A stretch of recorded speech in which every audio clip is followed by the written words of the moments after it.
to the man who won in the main event on Saturday against Song Yadong, the great Cory Sandhagen, joining us right now. Hello, Cory. How are you? What's up, Ariel? I'm good. How are you? Oh my gosh, we've had quite the day here, Cory. I don't know if you heard, we had haircuts. Pablo Costa was in here, shaved one of our guys' head. I mean, it's been quite the day. Not as great as your Saturday, but up there. Yeah, up there. My day's been pretty boring, so that's good. Do you go to the coffee shop on the Monday after a big win, or do you take it easy? Do you stay at home? No, I stay at home. I thought about it. I actually went to the hot tub, cold tub today to try to flush out some of this swelling that I got going on. But no, coffee shop will happen this week, though. Where's the hot tub, cold tub? I go to this place called Rock Solid Physical Therapy. It's in like Castle Rock. It's like 30 minutes from here. Okay. And what kind of swelling do we got? Just like feels like I got hit by a truck. Like whole body is just tired and swollen. My leg's pretty swollen. My eye hurts a little bit. So I usually do that afterwards. So I'll sit in the cold tub for a while, and that usually takes out a lot of the soreness. Was he tougher than you thought he would be? No, he was about as tough as, I mean, I guess, okay, so him as like a durable person, he was about as durable as I thought he'd be. As far as like skills go, yeah, he was a little bit tougher than I thought. There's like definitely a pretty obvious like athleticness that he had that was, I knew that he had, but I had never really like experienced fighting before. And like Song is just like a phenomenal athlete, like super explosive. And I hadn't really faced anyone I feel like as athletic as he was. Really? All the guys you faced, he's the most athletic? Yeah. I would say so. He did, yeah, he did a really good job, man. He did good of like keeping really patient and then like exploding on things. His hips were super strong. Yeah, he was an athletic guy, man. He always had like this like sense of eeriness to him that he was like getting ready to knock me out, you know? Uh, and yeah, he had that to him for sure. You know, I had a theory because obviously he was battling that cut for a while and you were beating him up. I had a theory that if the co-main didn't go the way in which it did, in other words, Rodriguez has the cut, they let it go, even though it was, I mean, really gnarly. I mean, it was one of the worst cuts I've ever seen. And then he wins the fight in the second round. Had that sequence not happened, if the co-main or the second to last fight, which is probably the more accurate way of putting it, would have just been a normal fight, and then your fight happened with the cuts, they probably would have ended it sooner. But I think they couldn't justify ending that fight earlier, even though he could not see, it was messing him up, it was in a tough spot. They couldn't justify ending it sooner. Did you think of it? Like, was there any part of you that's like, how are they letting this go every time they're checking him? No, I didn't really think that, but I definitely knew it was a gnarly cut, and I could like definitely see it wasn't like it was very obvious that like the cut was going directly into his eye. Like it wasn't going like around his eye at all. It was going like directly straight through Yeah. his eye. Yeah. So but no, I actually didn't really pay attention to it that much. From what I heard his other eye more. I guess he wasn't able to see out of his like not cut eye or Oh good my eye. God, really? And yeah, apparently. And then the blood was getting in his like good eye. Because I guess I hit him pretty good in the other eye also, is what I heard. I don't know. Golly, that is brutal. But when they stopped the fight going into the fifth, it looked like you were mad. I know, yeah. I was being a bit dramatic in that situation because I think I was really trying to fire myself up for that fifth round. Like I knew that it was definitely a really close fight, and honestly, I feel like I was picking up like a lot of steam and doing a lot better as the fight was going on, and I kind of just felt the momentum swinging. I felt like I had him down a little bit more than in the earlier rounds, so I kind of wanted to just like have that fifth round so I could like solidify that I was better and like I I think you thought I was like just solidified it.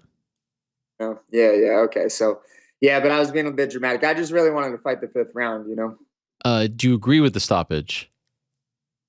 Sure. Yeah, I think like the cut did. I don't really know how it works. I watched some video on it where like it gets legs, whatever that means or whatever, but it did look like it started like the skin started to curl in or something, which apparently is not good, but yeah, I thought it was a good stop, man. I mean, when he got up in between the fourth and the fifth, like you could see that the blood was like pooling in both of his eyes. It Yeah. definitely was not a good for him. You saw the skin curling?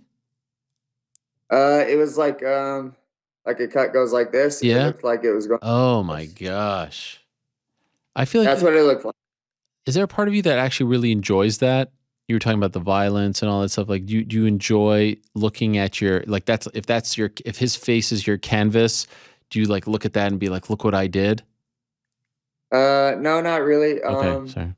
I think that the violent piece is honestly to get me through like the more dangerous parts of the fight, like in the beginning of the fights when people are really explosive and really good. And um I think that like going into a fight and knowing that it can get like super, super ugly, I think is important. But once you're in the fight, you're in the fight. There's not a lot of thinking or any emotions like that going on while I'm in there. So but yeah, that whole violent piece I think just kind of gets me through that like initial burst of energy and that initial burst of nerves and stuff. After the fact, do you feel bad? Yeah, a little bit. Yeah, I always do for some reason. I think that I have more in common with a lot of these guys that I'm fighting than I do with most people in life. And I know how much they're struggling, especially a guy like Song, who is like a 24-year-old kid who is on his way up. Like, I don't want to see the guy lose as like a fan, you know? Right, So, um, yeah, I always do feel like a little bit bad because I know how it feels to go back to the hotel room and just like sit there and cry and right. it, you know, You feel guilty about it? no, not guilty. I just feel bad for Feel them. bad. Definitely not guilty. Okay. Yeah. Because it's either you or them, right? Yeah, me or them. Yeah, me or them. Always them if we can. And just curious, like if you're, you're in that spot and you're trying to remind people, because we were talking about how it's like the third leg of the Grand Prix and all that stuff, right? Like there was first the Cheeto fight against Dom, great showing. Marab Aldo, solid showing. Now that it's over, you said all the right things going in, but now that it's over, do you feel like there's a massive weight lifted off your shoulders? Not just because there's all this talk about the bantamweights, but also because of the two losses, the past year, like. Could you say on this Monday that this 800-pound gorilla, does it feel like something is off your shoulders now? Yeah, it definitely feels like something's off my shoulders. I don't really register like too many pressures, you know. I just don't let them seep in too much. But I do realize that, like from an outer perspective, I did take like some pretty gigantic risks going into this fight. Like I was fighting down against someone who had really only lost one time in the UFC, who is a very, very good fighter who knocks people out all of the time, and is like a young and upcoming kid, you know. And I took a fight against that guy when really I didn't really need to. So not only that, but coming off of two losses too just sucks. The two losses were not just normal losses, but two losses. And then I'm going against like this like killer up and coming kid who like hits like a truck, you know, who's way down in the rankings compared to where I am. So I definitely felt like when I sat and registered it, yeah, I definitely had a lot of pressure on me. I don't really think about it too much, but yeah, I think that that's like more and more for me to be proud of, especially because it wasn't an easy fight. I had to fight through some adversity for sure in that one. I got hit good in my eye, and like things were a little blurry in the beginning, and then I got rocked in that second, which wasn't very fun. And then so I just had to fight through some stuff, man. And I was really proud of how I did through all of it because I really feel like that fight against Yan when I got dropped for the first time really helped me deal with it in this Mm. fight where I had experienced that and I had experience with it and I could just mosey through it a lot easier than I was able to the first time. So Do you feel the layoff affected you at all? Rust, all that uh, stuff? I don't think it's that as much as it was me changing a lot of things in my style. Like I still move my feet, but I was a lot more grounded. I was incorporating a lot more wrestling. Um, it was just incorporating a lot of new things. But to be honest with you, that almost makes me even a little bit more proud because after I had lost to Jan, the two things that I said I needed to add if I'm going to fight someone that's just going to cover and be a really good striker, which is more or less what Song was doing in that fight, was I need to elbow them and I need to threaten takedowns. And I Mm. did both of those things. And I really think that both of those things won me the fight. So um, it felt like not like a normal Cory fight for me, but it definitely felt like it was a good step in the right direction. And I had the balls to like try new stuff really far into my career, which I think is something that not a lot of people would do. So I'm happy for myself and proud of myself for those two things. And considering that, do you feel like this was the performance that you needed to win? Just like the body of work that you needed to stay in the mix there at the top of the division? Like, ultimately, are you happy with what you did? Yeah, I'm definitely happy. I would definitely say I don't think that it was my best performance ever, but not everyone is going to be my best performance, and uh, not every night is going to be my best night. And I think that I won on a night that wasn't my best night, and it was against a super tough guy who's definitely going places in the division, especially as the years come forward. And no, I'm really happy about that. I needed to get a win. I got a stoppage, and yeah, so I'm really really happy about all of that. All right, so who do we got next? I mean, you kind of like, you said Cheeto maybe, but like, do you feel something strong inside? Do you feel someone? Do you feel someone that makes sense next? What are you thinking now? A couple days later. I think Cheeto makes more sense, man. I don't mind the fight with Marab either, but Cheeto has a lot more pull behind him. He's coming off a big win against Cruz, an unimpressive win against Cruz too. And he's finishing people. And honestly, from what I've seen on social media, it's like what a lot of the fans want to see too. After Cheeto beat Font, he called out guys in the top 5 and then went and fought backwards. So I think that I also heard from someone too that he was like potentially in talks for getting a title shot and stuff. And I was like, that guy can't get a title shot already. You know what I mean? So I definitely don't think that that should be the case. Cheeto should definitely have one more. And if it's against me, that would be fantastic for the both of us. Win over Cruz, not enough?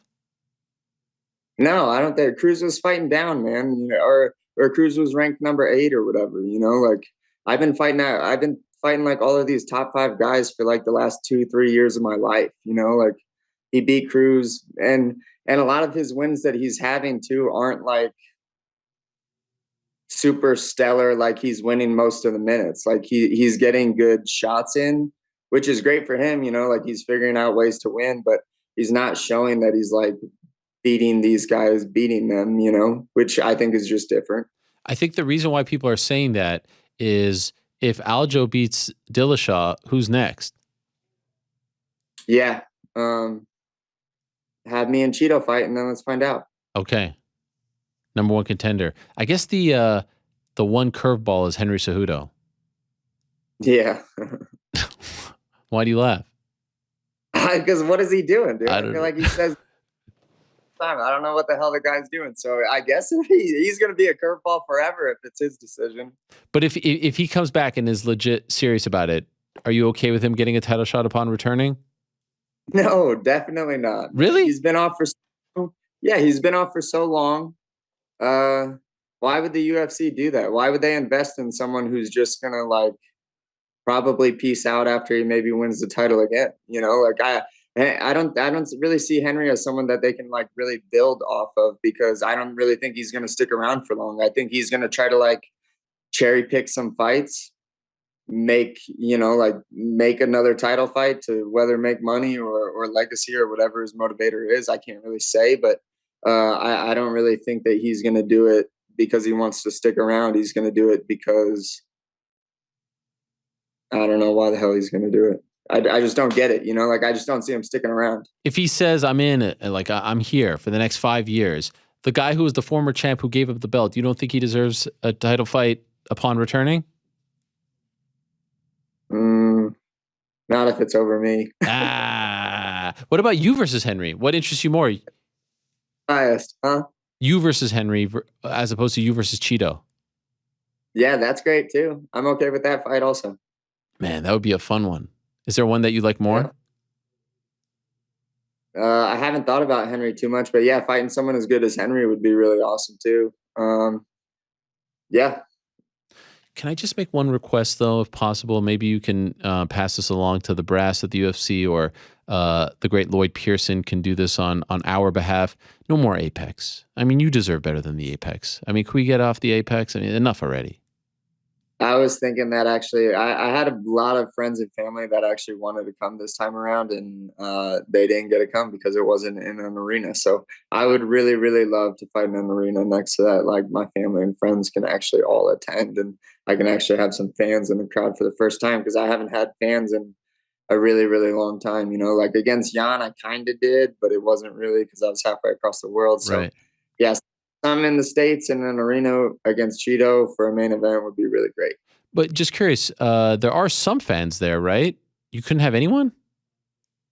Nah, I mean, I had like my mom, dad, sister, and fiance. It was just them four. And you wanted more.